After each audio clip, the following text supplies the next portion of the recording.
인생의 종말이라는 제목을 가지고 은혜 받기를 원합니다.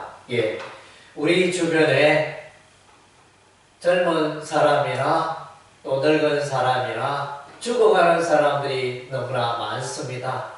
코로나 팬데믹을 이제 2, 3년 혹은 3, 4년 거치면서 많은 사람들이 우리 주변을 떠나고 있는 인생의 종말을 우리가 이제 보게 되어집니다. 이제 계절이 겨울이 왔습니다. 예, 봄, 여름, 가을, 겨울. 우리 하나님이 왜 사계절을 주셨을까?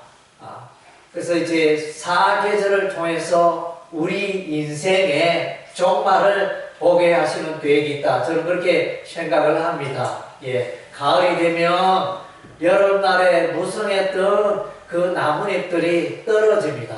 예, 요즘은 이제 겨울에도 푸근하고 늦가을에도 푸근하고 이래서 이제 이 길가에 가로서 특별히 우리 동네에 보면 은행나무들이 노랗게 물들어 떨어져야 되는데 이파리가 새파란데 잎이 새파라서 이 가을에 어떻게 잎이 떨어지지 이렇게 생각을 했는데 보니까 찬바람 불고 기온이 떨어지니까 그 새파란 잎도 이렇게 다 떨어지고 지금은 이제 길거리 가로수 은행나무가 앙상하게 가지만 남았습니다. 예, 그래서 이런 것을 통해서 우리 인생에 종말이 있다는 것입니다. 개인의 종말이 있고 세상 나라의 국가의 종말이 있고 이 세상에 종말이 있는 것입니다. 그래서 이제 여러분은 이제 2023년 개묘년 이 마지막 날 우리가 맞이했습니다. 예, 인생을 돌아보면서 한 해를 돌아보면서 나는 과연 하나님 앞에 어떤 삶을 살았는가 또 평가하는 시간이 되시기를 바랍니다. 물론 이제 한 해의 마지막이죠. 한 해의 마지막입니다. 이렇게 해를 계속 하다 보면 이제 우리 인생에 종말도 있겠죠. 예, 그래서 인생의 종말이 반드시 옵니다. 예, 우리 지금 20대도 있고 30대도 있고 40대, 50대, 60대도 있지만 다 때가 되면 우리도 이제 인생의 종말을 맞이하게 됩니다. 그래서 이제 여러분이 한 평생을 살고 여러분의 인생을 그 누군가가 세상 사람들이 어떻게 평가하기를 원하십니까? 그래서 이제 사람은 죽으면 그 묘비명을 세우잖아요. 묘비석에 어떤 묘비의 문구를 새기게 되어지는데 그래서 우리가 이제 그 양화진에 가면 경기도 양화진에 가면 외국인 선교사 그 묘원이 있습니다. 외국인 선교사 묘원이 있는데 거기에서 이제 초창기에 한국의 기독교의 씨앗을 심고 복음의 씨앗을 심었던 많은 그 선교사들의 그 무덤이 있는데 그 많은 그 묘비석 중에 이제 헐버트 선교사가 있습니다. 예, 호모 헐버트라는 선교사 묘비명에는 이렇게 기록이 되어 있습니다. 한국인보다 한국을 더 사랑했던 사람 이렇게 그의 생애를 그렇게 딱 요약해가지고 이제 말해주는 그런 문구. 그래서 이제 우리가 삶을 살아가면서 사람들이 나를 어떻게 평가해 줄까 이렇게 여러분의 삶을 생각하면서 인생을 살아야 할 것입니다. 한평생 복음을 위하여 살아간 사람 여기에 잠들다 이런 식으로 묻고 한평생 많은 사람들에게 예수의 복음을 전하다가 살아간 사람 여기 잠들다 뭐 이런 식으로 이렇게 사람마다 여러 가지 평가가 있겠죠. 그래서 여러분의 그 마지막 인생에 몇 명의 아름다운 그런 문구들이 새겨지기를 바랍니다. 예. 그래서 로마서 11장 36절에 보면 만물이 주에게서 나오고 주로 말미암고 주에게로 돌아갑니다. 그래서 이제 우리 성경에 인생에 관하여 정의한 많은 문구들 성경 구절이 있지만 또 세상에 많은 사람들의 인생에 대한 그런 말들이 있지만 저는 이제 아주 이 로마서 11장 36절에 그 사도 바울이 로마 교회를 향한 이 말씀이 아주 인생을 잘 말해주고 있다. 예, 사람은 하나님께로부터 왔다가 예, 하나님 안에서 살다가 하나님께로 돌아가는 것이 사람의 일생이다. 예, 이렇게 정의를 잘 내려주고 있습니다. 시편 90편은 이제 구약의 모세가 유일하게 기록한 말씀이 시편 90편 말씀입니다. 예, 거기 보면 1절에 90장 1절에 보면 먼저 이제 하나님 그분은 영원하시다. 이 천지 만물을 창조하시기 전부터 우리 하나님은 영원부터 영원까지 영원하신 하나님입니다. 이렇게 말해주고 있어요. 그리고 이제 그 밑에 또 좀 내려가면 예, 우리 인생은 티끌로 만드셨다. 우리 인생은 티끌에 불과하니 하나님이 인생을 향하여 돌아가라 하셨으니 다 티끌로 돌아가는 인생이다. 인생의 정의를 그렇게 모세는 내리고 있습니다. 예, 거기에 티끌은 이제 원어적으로 이제 먼지를 말한다. 먼지. 예, 우리 번역은 티끌이라 했지만은 먼지입니다. 먼지와 같은 우리의 인생을 그렇게 표현해 주고 있습니다. 그리고 이제 또 모세는 인생에 대하여 말하기를 우리 인생은 강건하면 80이요. 그렇게 오래 살면 80이요. 통상 70 정도 산다. 이렇게 말씀을 하고 있습니다. 예, 그래서 우리 인생은 제한된 인생입니다. 그래서 통상 80 넘으면 사람이 이제 또 심각하게 노쇠합니다. 잘 이제 걸어가는 걸음걸이도 이렇게 쉽지 않은 그런 연령대에 접어들게 됩니다. 예, 그래서 이제 90을 넘기는 사람도 많지 않습니다. 예, 그래서 80을 넘기는 분도 많지 않고, 예, 85세 또 넘기기가 참 쉽지 않은 것 같습니다. 그래서 우리 인생은 다 인생의 종말이 있다는 것입니다. 그래서 모세는 거기서 말하기를 우리가 인생을 살면서 우리 인생의 나를 계수하게 하소서 이런 이제 고백을 합니다. 그래서 하나님 안에서 우리 인생을 나의 인생을 어떻게 살고 있는가 어떻게 값지고 하나님 앞에 같이 인생을 살고 있는가 계산하면서 살게 하소서 이렇게 모세는 고백을 하고 있습니다. 로마서 14장 12절에 보면 14장 10절과 12절에 보면 우리 사람들은 하나님의 심판대에 다 서게 됩니다. 인생에 종말이 있는데 그 마지막 날에 사람들은 하나님의 심판대에 서게 됩니다. 물론 예수 믿는 사람들은 다 천국 가고 하나님의 자녀가 되지만 예수 믿는 사람은 내가 살아있는 동안 이 땅에서 인생 일생 동안 무엇을 하였느냐 거기서 내가 평가를 말하겠다. 천국 가느냐 지옥 가느냐 그런 심판이 아니고 이렇게 너희가 무엇을 하였느냐 그래서 이제 자기 일을 짓고 하리라 이런 표현이 로마서 14장 12절에 있어요. 그래서 하나님께서 세상에 보내셨는데 저는 이렇게 살다가 왔습니다. 이제 보고하는 짓고 하는 그런 때가 있다는 것입니다. 아멘. 예, 그래서 이제 우리 인생을 아무렇게나 살 것이 아니고 우리는 이제 하나님 앞에서 이렇게 귀한 가치 있는 인생을 살아가는 우리의 인생이 되어야 할 줄로 믿습니다. 아멘.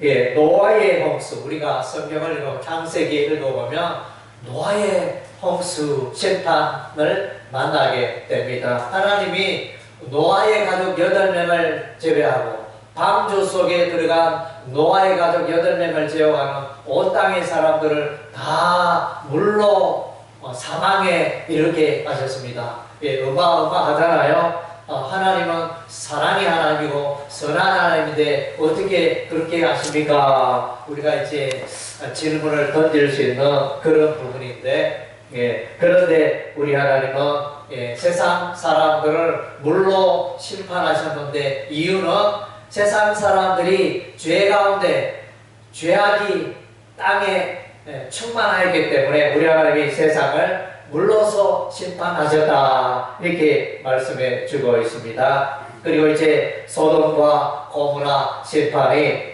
창세기 19장에 나타나는데, 거기서도 이제 왜 우리 하나님께서 하늘에 불과 유황불을 내려서 소돔과 고모라 성을 심판하셨느냐? 그것은 이제 그 땅에 동성연애를 하며 하나님의 창조 질서와 의긋되게 죄악의 삶을 살아가는 그 도시, 그 사람에게 우리 하나님이 심판하신 것입니다. 예, 그래서 하나님은 이 우주 만물을 창조하셨기 때문에 하나님은 이 우주 만물의 주인이 되십니다. 그분의 뜻과 그분의 질서대로 살아가야 하는 것이 피조물의 의무가 되어지는 것입니다. 예, 하나님은 심판하십니다. 예, 그리고 이제 우리가 루스의 인생을 보면, 루스는 이제 모압 나라 이방 여인이었습니다. 그래서 이제 이스라엘 백성 남자와 이제 결혼을 하게 되었고, 그런데 불행하게도 남편이 일찍 세상을 떠났습니다. 예, 자녀가 없이 결혼했는데 젊은 때, 신혼부부 때 아마 이렇게 남편이 세상을 떠난 그런 이제 기구한 후며, 세상적으로 말하면 어찌 이럴 수가 있습니까? 정말로 통탄할 이 한 개인의 인생에 대단한 슬픔과 피해가 파도같이 몰려왔습니다. 그러나 이제 이 이방 여인으로서 시어머니 나오미를 쫓아 이제 이스라엘 베들레헴으로 돌아오게 됩니다. 거기서 이제 보아스와 만나서 결혼하게 되고 재혼하게 되고, 그래서 이제 그 인생이 이제 다윗의 선조가 되어지는, 예수소의 그 선조가 되어지는 놀라운 삶을 살게 되어집니다. 그래서 이제 성경의 여성에 관하여 기록, 구약 성경의 에스더서와 룻기서, 이제 여성 중심의 그런 기록된 성경이 두 번 있는데, 룻기가 왜 기록이 되었는가? 그만큼 이제 이 롯의 세계는 이방 여인, 모압 여인, 롯이지만 이스라엘 백성이 아니지만은 예술소와 관련된 그런 인생을 살았기 때문에 우리 하나님께서 귀하게 롯의 삶을 귀하게 보고 있다는 것입니다. 아멘. 예, 우리 인생도 이제 우리가 일생을 살아가되 예수님과 예수 안에서 관련된 삶을 살아가는 게 너무 중요하다는 것입니다. 예, 여호수아서 2장 3장에 보면 기생 라비 등장, 여리고 기생 라비 등장하는데, 이 여리고 기생 라비 이스라엘의 두 정탐꾼을 숨기어서 그들을 구원의 점으로 인하여 이 기생 라합과 그의 가족이 여리고성이 멸망당할 때 구원받으며 생명을 건지게 되어집니다. 구원받아 이스라엘 족속이 되고 이스라엘 권속에 들어가게 되고, 그래서 이제 마태복음 1장의 예수소의 족보 가운데 이 기생 라합의 이름이 등장합니다. 예, 그래서 이제 이 두 여인의 생애가, 롯과 기생 라합이 이제 예수 그리스도와 관련된 하나님의 권속이 되고 예수 그리스도와 관련된 인생을 살아갔기 때문에 성경에서 하나님이 귀하게 보시는 두 여인이라는 것입니다.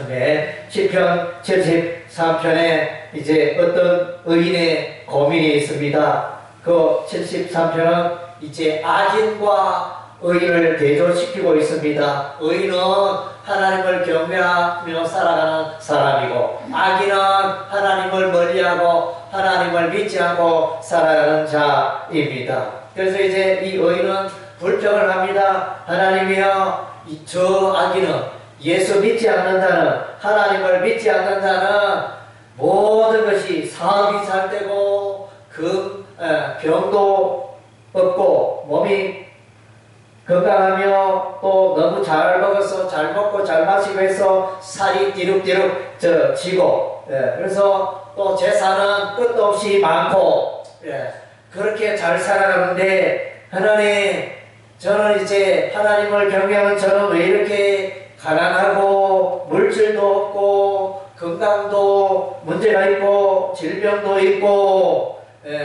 재산도 별로 없고 왜 이렇게 살아가야 합니까?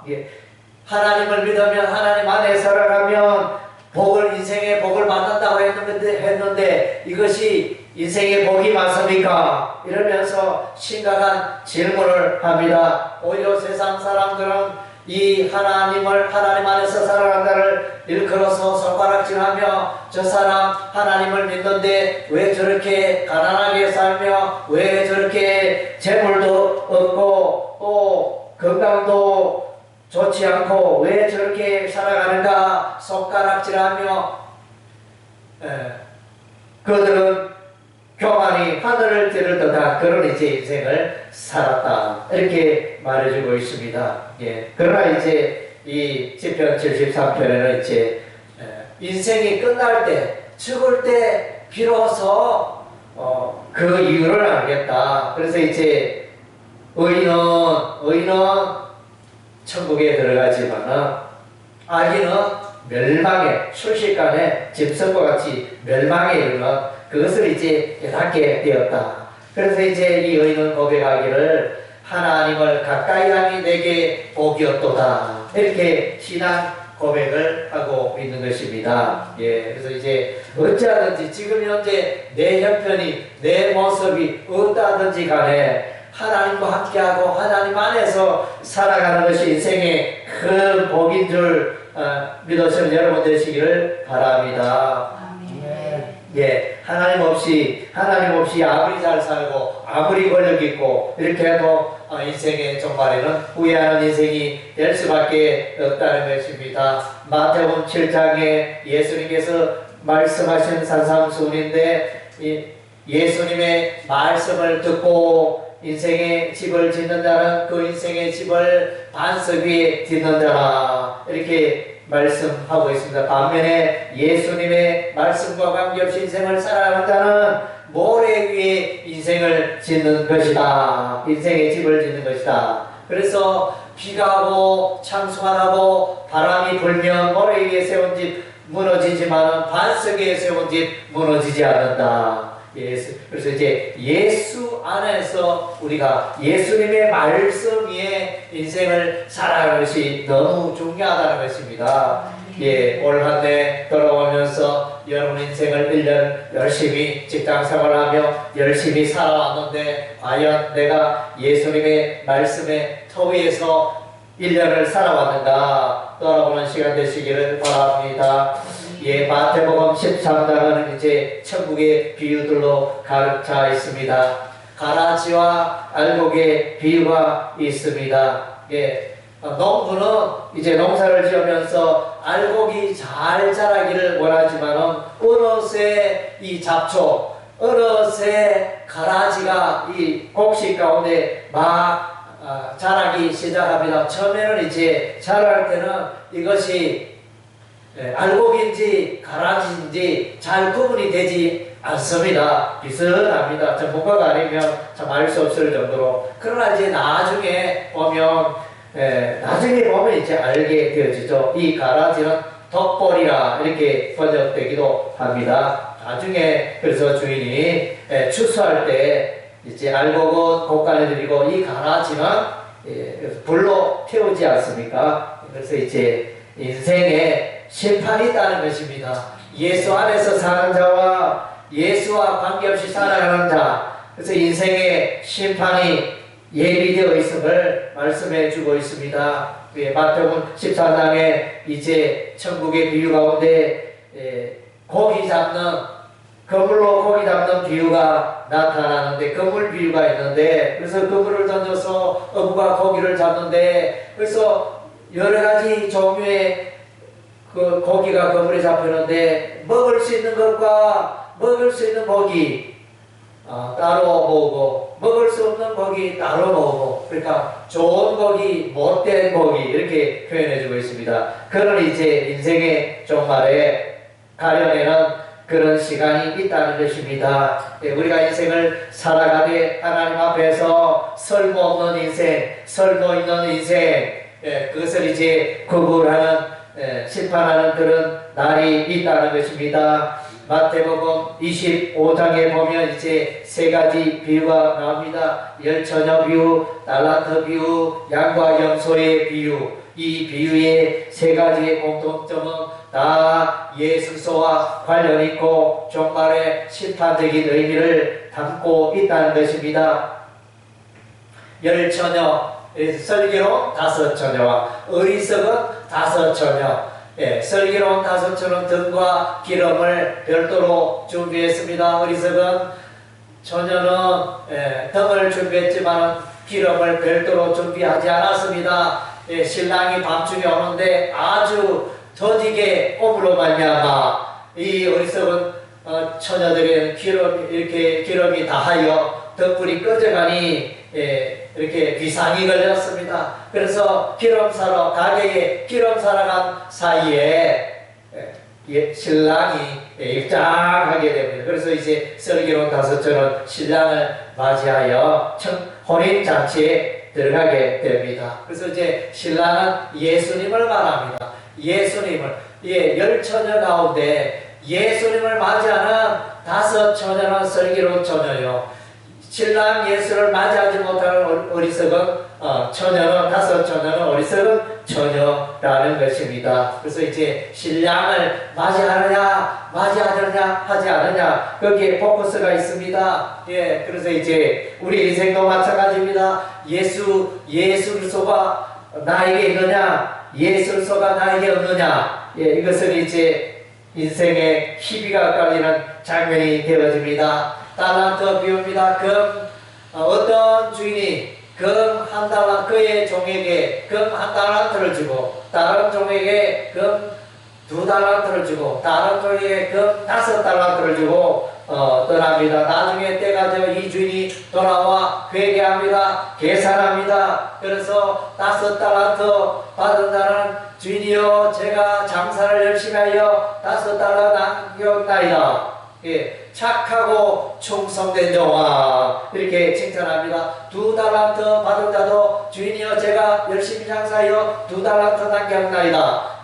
착하고 충성된 종아, 이렇게 칭찬받지만 한 달란트 받은 자는 이제 장사를 하지 않고 한 달란트를 땅에 묻어두었다가, 그래서 이제 주인한테 땅에 묻어둔 한 달란트 여기 있습니다. 그랬을 때 악하고 게으른 종아, 이렇게 말했습니다. 이 주인은 예수님을 말하는 것입니다. 예수님이 그의 종들에게 심판하실 때가, 계산하실 때가 있다는 것입니다. 그래서 이제 우리는 늘 그런 시야 가운데 인생을 살아가야 합니다. 양과 염소에 비유해서 예수님께서 이제 심판 자리에 앉으셨습니다. 그래서 양과 염소로 구분하고 있는데, 그 양은 하나님께 하나님 안에서 올바른 삶을 살아간 자고, 염소는 하나님 안에서 이렇게 하나님 안에서 살지 못하고, 그래서 이제 잘못된 삶을 사는 그 염소를 말하는 것입니다. 쉽게 말하면 예수 그리스도와 관계없는 인생을 살아간 자들을 염소라 이렇게 말합니다. 그래서 예수님께서 말합니다. 내가 헐벗을 때 먹을 것을 주지 않았고, 내가 병들었을 때 돌보지 않고, 내가 감옥에 갇혔을 때 나와 함께하지 아니하였다. 나를 돌보지 아니하였다. 우리가 언제, 예수여, 우리가 언제 그렇게 하였나이까? 여기에 한 소자에게 한 것이고 내게 한 것이라 이렇게 표현하셨습니다. 결국은 이제 교회 성도들을 위하여 섬기고 봉사한 이런 것들과 그래서 그것은 곧 이제 내게 한 것이다. 교회에 한 것이 곧 내게 한 것이다. 교회에 한 것이 곧 예수님께 한 것이다. 그래서 이제 예수와 관련된 그런 인생은 이제 칭찬받고 승리의 영광의 멸류관을 가지게 될 것입니다. 할렐루야. 아멘. 누가복음 12장에 보면 이제 어느 부자가 있습니다. 이 부자는 이제 그의 농사를 너무너무 잘 지었습니다. 그래서 이제 농작물의 농부들의 고민 중에 하나는 이제 똑같은 작물을 배추, 고추, 뭐 이제 사과 뭐 이런 똑같은 작물을 해마다 이렇게 지었는데 어떤 날에는 풍년이 들어서 이제 또 가격이 좋아서 아주 재미를 보는 그런 해가 있는가 하면 어떤 날은 어떤 해는 이제 돈이 되지 않는 그래서 배추를 심었는데 배추를 당에 파느니 차라리 밭에 갈아엎는 게 더 이렇게 낫다 이래가지고 가끔씩 갈아엎는 이제 그런 일들이 있게 되어지는데 이 부자는 이제 그의 농사를 너무 잘 지었습니다. 가격도 좋고 농작물 가격도 좋고 그래서 이 부자는 누워서 고민합니다. 어떻게 이 많은 농작물을 어디다 보관하지 이러면서 그래서 땅이 있으니까 창고를 더 지어서 그것을 잘 좋은 창고라든가 이렇게 잘 관리하면 되겠다. 저장하면 되겠다. 이렇게 했습니다. 그때 하나님 말씀하십니다. 우리 서건자여 오늘 내 생명을 취하면 그 재물이 그 농작물이 누구의 것이 되겠느냐. 그래서 이제 우리 인생의 일면을 보여주고 있습니다. 하나님과 관계없이 세상에 출세하고 돈은 많이 있지만 그러나 그의 인생의 그거는 일생이 하나님과 예수님과 아무 관계없는 인생이었다는 것입니다. 자기는 인생에 성공했다, 나는 부자다 이렇게 말하지만은 그러나 그 인생은 하나님께는 가난한 자고 하나님을 위해서는 아무것도 한 것이 없는 초라한 인생이라는 것입니다. 그래서 우리 하나님이 그렇게 한 사람의 인생을 그렇게 평가하신다는 것입니다. 세상의 것으로 하나님께서 평가하시는 게 아니고 하나님 안에서 하나님을 위하여 어떤 삶을 살아간다 평가하는 것입니다. 누가복음 16장의 거지 나사로와 비유. 그래서 거지 나사로는 이 땅에 있는 동안에는 못 먹고 헐벗고 가난하고 구걸하고 부자의 상에서 떨어지는 것을 먹고 정말로 비참한 인생을 살았지만 그러나 이제 죽을 때는 이 거지 나사로가 아브라함의 품에 안기고 천국에 들어갑니다. 반면에 이 부자는 이 땅에 살 동안에 잘 먹고 잘 입고 날마다 호화롭게 살며 부어라 마셔라 즐겁게 살고 자세복과 고운 배옷을 입고 예를 들면 아마 이제 고운 배옷 이것은 이제 국제적으로 이렇게 외국 수입산을 비싼 수입산을 입고 예나 지금이라 보면 옷은 비싸잖아요. 그래서 이제 그때 당시에는 특별히 옷이 더 비쌌겠죠. 아주 고가품 옷이었을 것입니다. 그런 옷들을 입고 인생을 즐겼지만 그러나 그는 하나님과 관계없는 인생이었습니다. 그래서 마침내 이 부자는 지옥불에 던져지고 지옥불이 너무너무 뜨겁다 이렇게 말하는 장면이 누가복음 16장에 나타나 있는 것입니다. 그래서 개면은 2023년 한 해가 저물었습니다. 그래서 우리는 이 한 해를 돌아보면서 새해는 어떻게 살아야 할 것인가. 그래서 에베소 5장 16절 17절 말씀에 세월을 아끼라 때가 악하니라. 뭡니까? 그래서 세상 사람 따라 인생을 살아가면 안 된다는 것입니다. 하나님의 백성은 하나님의 자녀는 세상 사람들과 다르게 인생을 살아가야 한다는 것입니다. 그래서 돈만 잘 번다고 좋은 일이 아니고 출세한다고 권력을 소유한다고 인생을 잘 사는 게 아니고 주님의 뜻을 분별하며 주님의 뜻 가운데에서 내가 인생을 살아가고 있는가 돌아보는 것이 중요하다는 것입니다. 요한일서 2장 15절 16절 육신의 정욕과 안목의 정욕과 이생의 자랑이 아버지께로부터 온 것이 아니라 세상으로부터 온 것이라. 그래서 이제 세상의 모든 것은 그러니까 육신의 이 어떤 그것을 위해서 다 모으고 열심히 살고 쉽게 말하면 의식주를 위해서 열심히 사는 거죠. 사람들이 여러 가지의 어떤 직종을 가지고 열심히 살아가는데 어떤 사람은 건축일에, 어떤 사람은 농사 짓는 일에, 어떤 사람은 서비스업에 다양한 일들 통하여 협력하여 우리가 이제 인생을 살아가고 있습니다. 인간의 의식주, 경제적인 풍요를 위하여 우리가 이제 열심히 살고 있는데, 그러나 이제 이런 것들은 다 지나가고 하나님 앞에 귀한 것으로 평가받지 못한다는 것입니다. 인생의 마지막 날에 하나님의 뜻을 얼마나 행하였느냐, 하나님 뜻 가운데 얼마나 살아가느냐. 이 세상의 것은 다 지나가지만 하나님의 뜻을 행하는 자는 영원히 거한다. 영원한 가치 있는 인생을 사는 비결이 된다. 그렇게 말씀하고 있는 것입니다. 예, 여러분의 생애도 이와 같이 이제 하나님 안에서 하나님의 말씀에 순종하고 하나님의 뜻을 이루어 영원한 삶을 살며 하나님께 가치 있는 인생을 살았다고 칭찬받는 여러분의 생애가 되시기를 주의 이름으로 축원합니다. 아멘.